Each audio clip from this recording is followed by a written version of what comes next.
ప్రియులారా, చాలా కాలం తరువాత మరలా వీడియో చేయాలనిపించింది ఒక విషయంలో.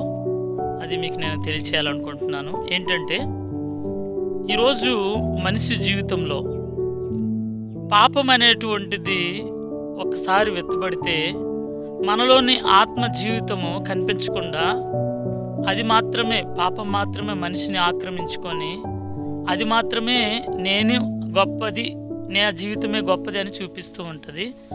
అది డంబంతో గర్వంతో లోకంలో మనలను భ్రష్టులుగా చేస్తుంది. అలాగే మనకి మొదట వేసిన పునాది అనేది కనిపించదు. మనలో ఉన్న మంచితనాలు, చిన్నప్పుడు ఉన్న స్వచ్ఛమైన మనసు మనలోని కోల్పోయిన వారిగా ఉంటాం. ఆ చిన్నప్పుడు ఉన్న స్వచ్ఛమైన మనసు కోల్పోయి మనం ఆ యొక్క మనసు లేని వారిగా బ్రతుకుతాం. దానికి ఉదాహరణ నేను ఒక ఉపమానం చూపించాలనుకుంటున్నాను. ఒకసారి రండి, నేను మీకు చూపిస్తాను. ఈరోజు ఇక్కడికి వస్తున్నాం. యేసన్న గారు మీకు గుర్తున్నారు కదా, యేసన్న గారు చెప్పిన ఒక సామెత ఈరోజు నేను మీకు ఇక్కడ చూపిస్తాను. అదేంటంటే, ఇక్కడ చూడండి, ఇది ఒక తాటి చెట్టు.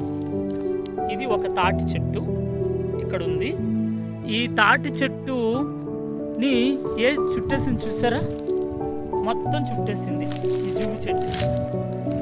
ఇప్పుడు ఇక్కడికి ఎవరు వచ్చినా వాళ్ళకి తాటి చెట్టు కనిపించట్లే.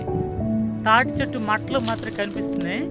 ఆ పైన ఉందండి తాటి చెట్టు, పైన ఉంది తాటి చెట్టు.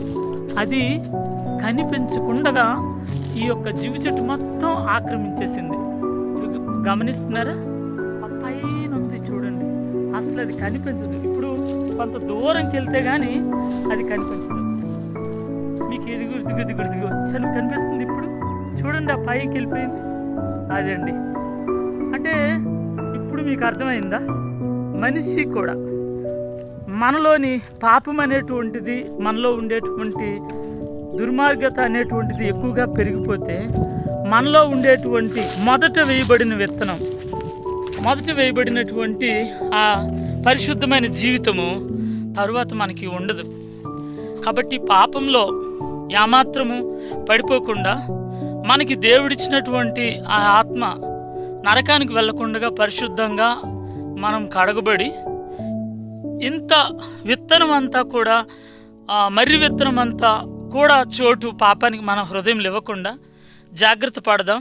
పరిశుద్ధుడైన దేవుడే మనకి తోడే ఉండి చాలా ప్రశాంతంగా బ్రతకటానికి ఆయన కృపిస్తారు. అందుకు శక్తి చేత, బలం చేత జరిగిన అనేక కార్యాలు నా ఆత్మ ద్వారా చేస్తానని దేవుడు సెలవిచ్చాడు. కాబట్టి తన ఆత్మ ద్వారా కార్యాలు జరగాలంటే మనలో పాపం లేకుండా పరిశుద్ధంగా బ్రతకాలి. అలాంటి కృప దేవుడు దయచేయునుగాక. Amen. God bless you. Praise the lord.